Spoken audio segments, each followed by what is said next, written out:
Wrap-up: after Netanyahu's Washington visit ends, truce in Gaza remains out of reach. Street protests, war crimes allegations, and Gaza relocation remarks cast their shadow on the visit that also focused on deepening US-Israel ties. Istanbul. Israeli Prime Minister Benjamin Netanyahu has concluded a 4-day visit to Washington, seeking to shore up support from the Trump administration as Tel Aviv continues its attacks in Gaza and tensions with Iran linger. He left with warm words and a new bilateral agreement, but no final breakthrough on a ceasefire or hostage release. The trip, Netanyahu's third to the US capital this year, came on the heels of last month's joint US-Israeli strikes on Iranian nuclear sites. Framed as a mission to deepen strategic ties, it was also shadowed by street protests and mounting scrutiny over Gaza, both abroad and at home.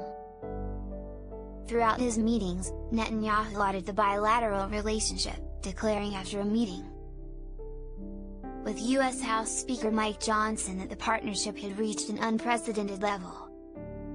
He said coordination between Washington and Tel Aviv is unmatched in the entire 77 years of Israel's history. Netanyahu's diplomatic blitz included meetings with top figures across Washington.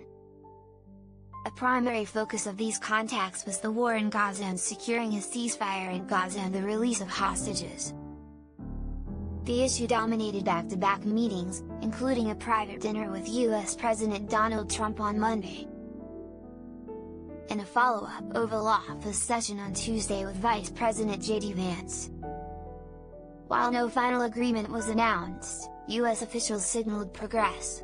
Special Envoy for Peace Missions Steve Witkoff said that 3 of 4 major sticking points in the negotiations had been resolved and a deal might be concluded within the week, something so far has not materialized. On Monday, Netanyahu met with both Witkoff and US Secretary of State Marco Rubio. He held separate talks with Vice President J.D. Vance on Tuesday morning. Discussions also centered on regional strategy following the Iran operation. At a Wednesday meeting at the Pentagon, Netanyahu thanked US Defense Secretary Pete Hegseth for Washington's partnership, expressing his absolute thanks, gratitude, and admiration for US military cooperation.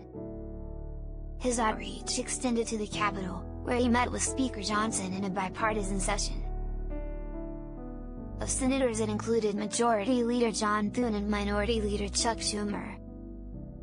The only concrete deliverable came on Tuesday, when Netanyahu signed a memorandum of understanding on artificial intelligence and energy cooperation alongside Interior Secretary Doug Burgum and Energy Secretary Chris Wright. Netanyahu and Trump's remarks about a possible relocation of Palestinians from Gaza stirred controversy early in the week.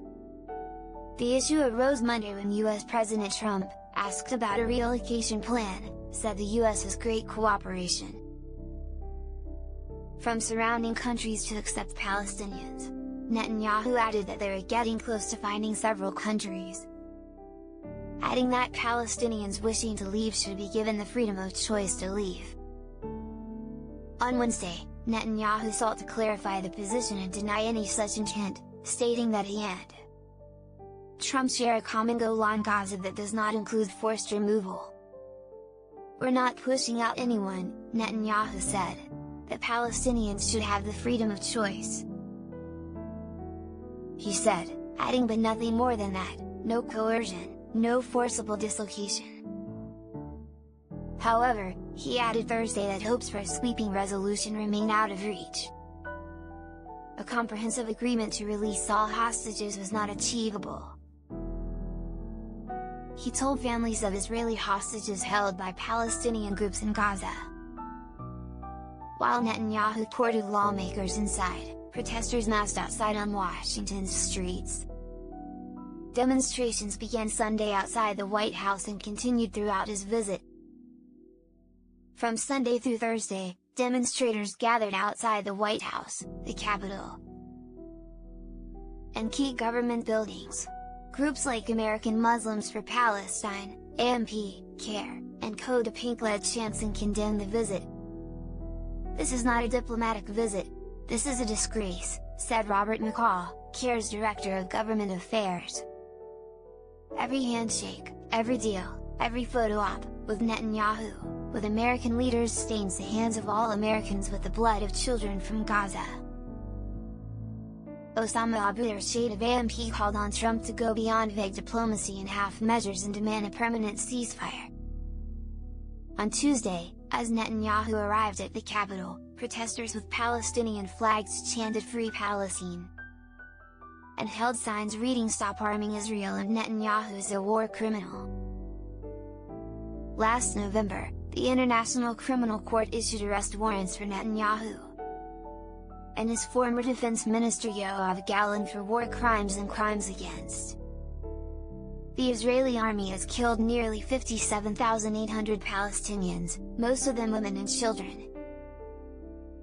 In Gaza since October 2023, the relentless bombardment has destroyed the enclave and led to food shortages and a spread of disease.